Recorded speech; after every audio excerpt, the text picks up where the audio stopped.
खबर तफसील से। महाराष्ट्र असेंबली का सरमाई इजलास जारी है। अपोजिशन इजलास के पहले दिन से हुकूमत के खिलाफ एहतजाज कर रहा है। अपोजिशन असेंबली की सीढ़ियों पर बैठकर एहतजाज कर रहा है। बीजेपी अरकान असेंबली ओबीसी और मराठा रिजर्वेशन, किसानों और बदनवानी मामलों पर हुकूमत के खिलाफ एहतजाज कर रहे हैं।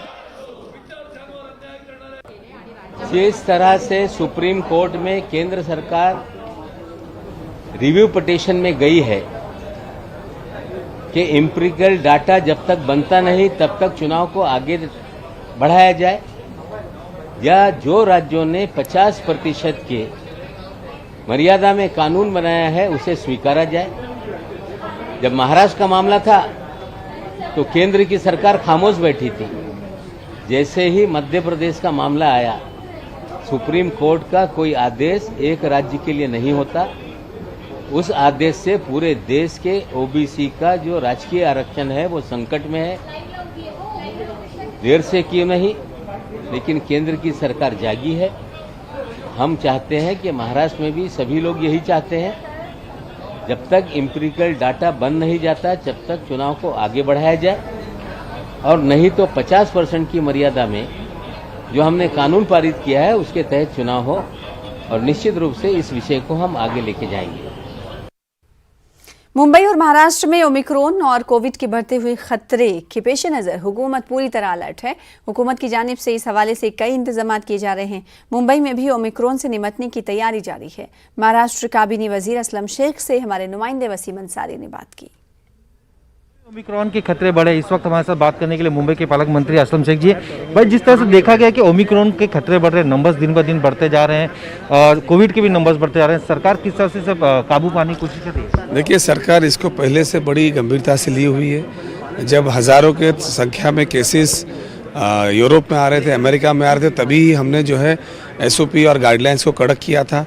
अब जो है इसी को ध्यान में रखते नया साल आ रहा है, क्रिसमस अभी गया है, तो उसमें जो है हमने नई गाइडलाइंस लाई है। हमने नाइट कर्फ्यू लगाया हुआ है। हमने जहाँ जहाँ इवेंट होने वाले वहाँ पे संख्या बहुत कम कर दी है।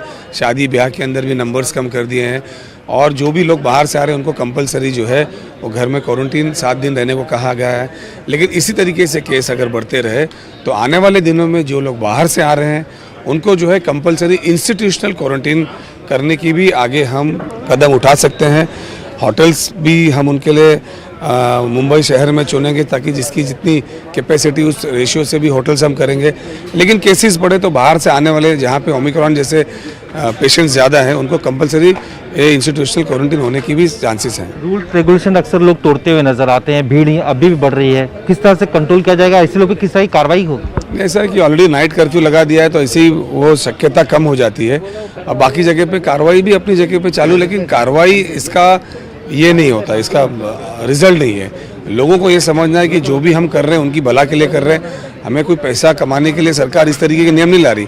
हम उनके बच्चों को और बाकी के समाज के लोगों को बचाने के लिए इस तरीके के हम कठोर कार्रवाई कर रहे हैं। लास्ट एक आखिरी सवाल, किस तरह अपील करेंगे, क्योंकि विधानसभा के अंदर भी देखा गया है जहाँ पे जांच हुई काफ़ी लोग इसमें पॉजिटिव नेगेटिव पाए जा रहे थे, किस तरह देखेंगे? ऐसा है कि जो विधानसभा के अंदर आते हैं उसीलिए उनके लिए RT-PCR कंपल्सरी रखा गया है। RT-PCR होने के बाद भी सभागृह के अंदर आपने देखा होगा कि ज़्यादातर वक्त जो है लोग मास्क लगा के बैठे, ताकि लोगों में ये मैसेज अच्छे से जाए। और मुझे लगता है कि लोगों ने ये जवाबदारी खुद स्वीकारना चाहिए। वो किसी सरकार के लिए नहीं, वो अपने लिए, अपने परिवार वालों के लिए, अपने रिश्तेदार के लिए और इस देश के लिए। इनका साफ तौर पे ये कहना था कि लोगों को अपनी जिम्मेदारी समझनी होगी। सिर्फ और सिर्फ सरकार जो फाइन मारती है वो पैसे वसूलने के लिए नहीं, बल्कि लोगों की सुरक्षा के लिए। इसलिए सभी को अपना ख्याल रखना है और सुरक्षित रहना है। मुंबई से अविनाश लोंढे के साथ वसीम अंसारी, न्यूज़ 18। वजीर आला उद्धव ठाकरे के कामों को देखते हुए महाराष्ट्र में बड़े पैमाने पर अक़लियती तबके के लोग भी शिवसेना की जानिब राग़िब होने लगे हैं। अमरावती में भी कई मुस्लिम नौजवान दिगर पार्टियां छोड़कर शिवसेना का हाथ थाम रहे हैं। अमरावती के मुस्लिम अक्सरती इलाके जमील कॉलोनी में शिवसेना के पहले दफ्तर का इफ्तिताह किया गया। शिवसेना के जिला सदर सुनील के हाथों अमल में आई इफ्तिताही तकरीब में बड़े पैमाने पर शिवसेना के कारकुनों की शिरकत रही। इस मौके पर कसीर तादाद में मुस्लिम नौजवानों ने शिवसेना में शमूलियत इख्तियार की। आज तक किसी वजह से, किसी दुश्मन की वजह से, किसी के बहकाने की वजह से हम भाइयों से दूर थे।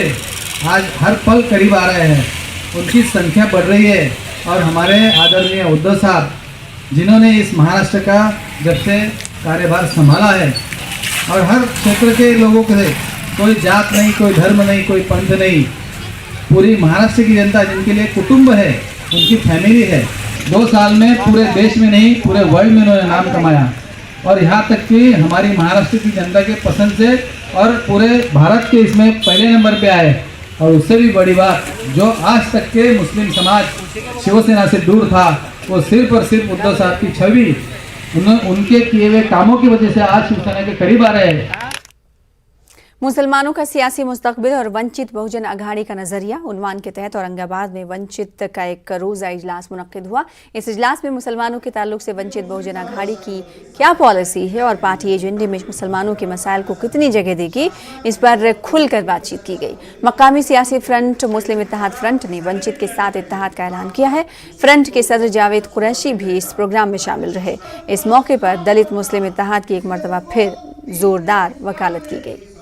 हमको लगता है कि वंचित और मुसलमानों का एक ऐसा इत्तेहाद हो जो गली के इलेक्शन से लेकर दिल्ली के इलेक्शन तक मुसलमानों को अपनी पॉपुलेशन के रेशियो में नुमाइंदगी देता हो, चुन के लाने के लिए कोशिश करता हो, और मुस्लिम इत्तेहाद के साथ में वोट करने वाला भी कोई सियासी कायद सामने आना चाहिए, पार्टी आनी चाहिए। आज वंचित बहुजन आघाड़ी ने ये हिम्मत दिखाई कि मुसलमानों को लेके वंचित का क्या एजेंडा है वो हमने अवामी मीटिंग के अंदर आके कहा है, और हम आगे अब तक क्या किए वो भी बताया, आगे क्या करेंगे ये भी बताया। मेरा दीगर पार्टियों के भी चैलेंज है, खाली मुसलमानों के वोट लेने की अलग अलग साजिशें मत करो, एक बार ऐसे अवामी मीटिंग लो और बताओ। नहीं, मैं प्रकाश अम्बेडकर साहब से जो है बहुत ज़्यादा मुतासिर हुआ। उसकी वजह सिर्फ एक ये है कि ये जो नबी करीम सल्लल्लाहु अलैहि वसल्लम की शान में जो लोग गुस्ताखी करते हैं उनके लिए नॉन अवेलेबल जो है सज़ा का प्रावधान उन्होंने जो बिल पेश किया असेंबली में, वो मेरे लिए सबसे बड़ी बात है। बाकी चीज़ें इतनी ज़्यादा अहमियत नहीं है, लेकिन ये बहुत अहम है कि आए दिन जो है कोई भी मुंह उठा ले रहा और नबी करीम सल्लल्लाहु अलैहि वसल्लम की शान में गुस्ताखी कर रहा। ये एक बात थी जो प्रकाश अम्बेडकर साहब की, जिसकी वजह से उन्होंने मुझे जो है यहाँ तक। कौमी कौंसिल बराए फ़रोग़ उर्दू ज़बान के ज़ेर एहतमाम मुनक्किदा 24वां कौमी उर्दू किताब मेला कामयाबी के साथ इख्तिताम पजीर हुआ। किताब मेले में मालेगांव के अलावा महाराष्ट्र, गुजरात, कर्नाटक, तेलंगाना और दीगर रियासतों से लाखों शायकीन आए और मजमूई तौर पर 1.25 करोड़ से ज़्यादा की किताबें खरीदी गईं। खुसूसन बच्चों और ख़वातीन से मुताल्लिक़ किताबें लाखों की मकदार में खरीदी गईं और मेले से इस्तिफ़ादा करने में ख़वातीन पेश रहीं। इनके अलावा उलमाए कराम ने भी कसीर तादाद में किताबें खरीदी। बच्चे बेपनाह आए, बच्चों ने किताबें देखी, बच्चों ने किताबें खरीदी, औरतों ने बेपनाह किताबें खरीदी, सबसे ज़्यादा किताबें औरतों ने खरीदी।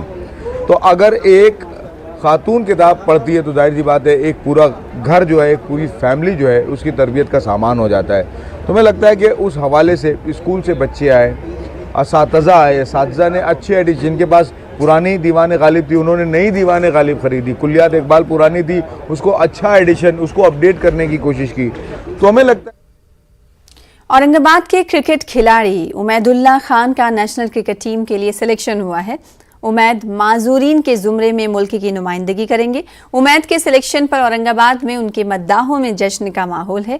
MIT कॉलेज ग्राउंड पर एक इस्तकबालिया तकरीब में इस होनहार खिलाड़ी को तहनीत पेश की गई।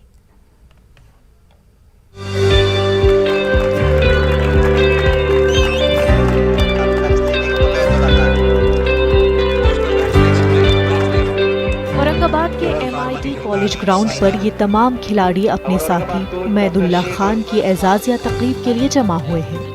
कौमी क्रिकेट टीम में उमैद के सिलेक्शन पर उमैद के साथियों में जोश खरोश देखा गया। उमैद पिछले 3 बरसों से महाराष्ट्र टीम में औरंगाबाद की नुमाइंदगी कर रहे थे।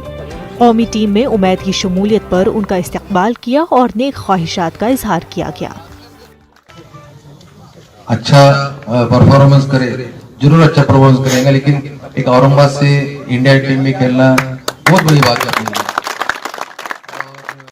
सबसे पहले तो मैं अल्लाह रब्बुल इज़्ज़त का शुक्र अदा करता हूँ कि जो मेरा जो सिलेक्शन है वो T20 दिव्यांग क्रिकेट इंडियन टीम्स में हुआ है बांग्लादेश टूर के लिए। 2 साल पहले मैंने टेस्ट मैच भी एसोसिएशन से खेला है और उसके बाद अभी T20 वनडे सीरीज़ भी यहाँ पे बांग्लादेश टूर आया था। उसके बाद अब हम लोग का बांग्लादेश टूर जा रहा है, जिसमें मेरा सिलेक्शन हुआ है इंडियन टीम से। उमैदुल्लाह खान ने औरंगाबाद के सर सैयद कॉलेज से ग्रेजुएशन किया। वो पिछले 5 बरसों से फार्मास्यूटिकल शोबे से वाबस्ता हैं। कंपनी और साथियों की मदद से उमैद को अपनी मंजिल मिली। कौमी टीम में उमैद की शमूलियत पर उनके कोचेज ने दिली मसरत का इजहार किया। माजूरीन की नई टीम का अवलीन मुकाबला जनवरी में बांग्लादेश से होगा।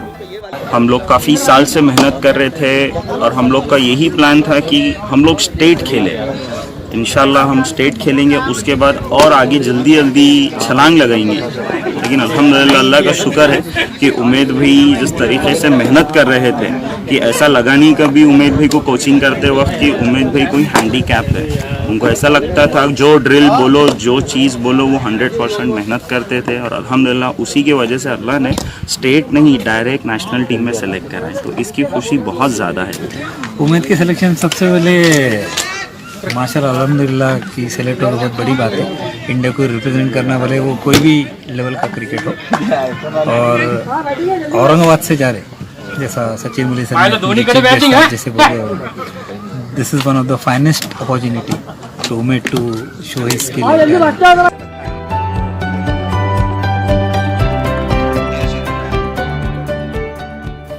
कौमी क्रिकेट टीम में महाराष्ट्र के 3 खिलाड़ियों को मौका मिला है। औरंगाबाद से उमैदुल्लाह खान, कन्नड़ से मोहसिन शेख और श्री रामपुर से जमीर पठान को शामिल किया गया है। जिस्मानी माजूरीन के जुमरे में ये खिलाड़ी मुल्क की नुमाइंदगी करेंगे। कौमी क्रिकेट टीम में औरंगाबाद का नाम रोशन करने वाले क्रिकेटर इकबाल सिद्दीकी के 3 दहाइयों बाद महाराष्ट्र से 3 खिलाड़ियों का सिलेक्शन हुआ है, जो हर लिहाज से फख्र की बात है। न्यूज़ 18 उर्दू के लिए औरंगाबाद से अजहरुद्दीन की रिपोर्ट। नांदेड़ म्युनिसिपल कॉरपोरेशन के 9 मुंतखब डिप्टी मेयर अब्दुल गफ्फार और स्टैंडिंग कमेटी के चेयरमैन किशोर स्वामी ने अपने ओहदे का चार्ज संभाला। रियासत के काबीनी वजीर व नांदेड़ जिला के इंचार्ज वजीर अशोक चौहान की मौजूदगी में इन दोनों ने अपने ओहदे का चार्ज हासिल किया। वाज़ेह है कि 3 दिसंबर को अब्दुल गफ्फार और किशोर स्वामी का बिला मुकाबला इंतखाब अमल में आया था। अब्दुल गफ्फार को कम उम्र में नांदेड़ म्युनिसिपल कॉरपोरेशन के डिप्टी मेयर बनने का एजाज़ हासिल हुआ है। खबरें जारी रहेंगी, रुकेंगे छोटे से ब्रेक के लिए। ब्रेक के बाद जारी रहेगा कर्नाटक की खबरों का सिलसिला।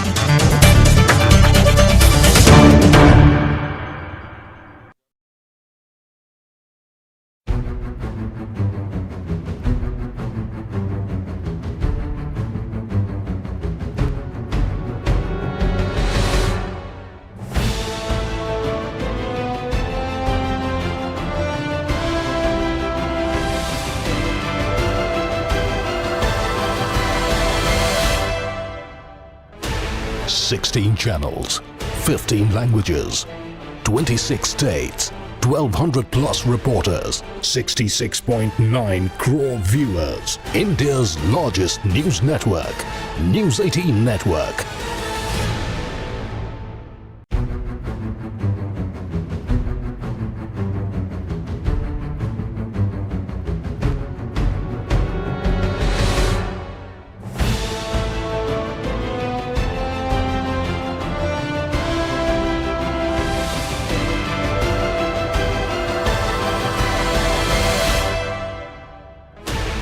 Sixteen channels, 15 languages, 26 states, 1,200 plus reporters, 66.9 crore viewers. India's largest news network, News 18 Network.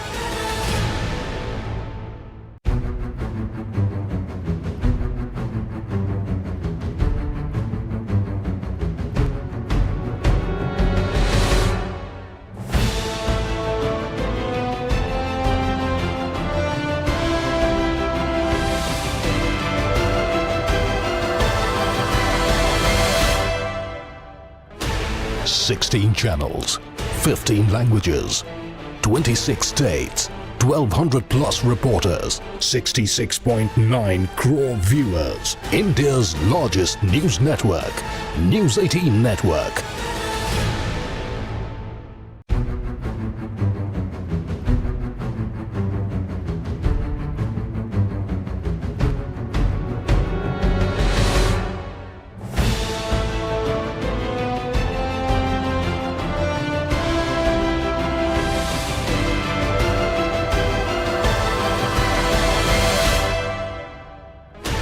16 channels, 15 languages, 26 states, 1200 plus reporters, 66.9 crore viewers. India's largest news network, News 18 Network.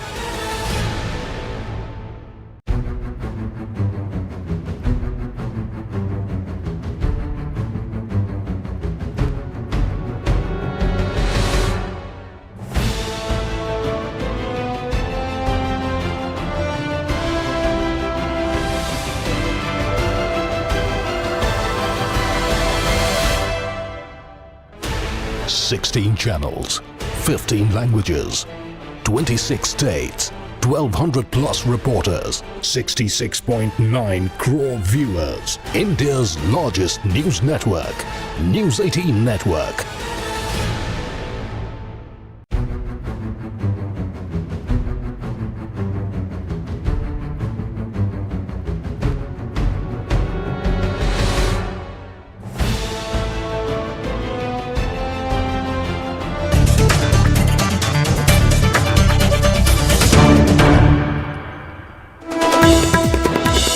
Karnataka भर में कल यानी 28 दिसंबर से नाइट कर्फ्यू का ऐलान। रात 10 बजे तक सुबह 5 बजे तक रहेगा कर्फ्यू।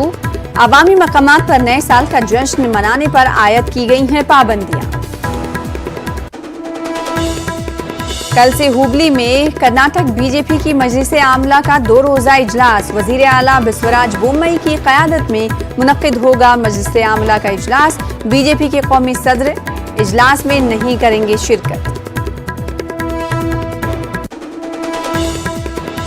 और बेंगलुरु की जामे मस्जिद कमेटी ने समाजी खिदमात के जरिए हिंदू मुस्लिम इत्तेहाद की कायम की मिसाल। मस्जिद के सहन में लगाए गए फ्री मेडिकल कैंप से तमाम मज़ाहिब के लोगों ने उठाया फायदा।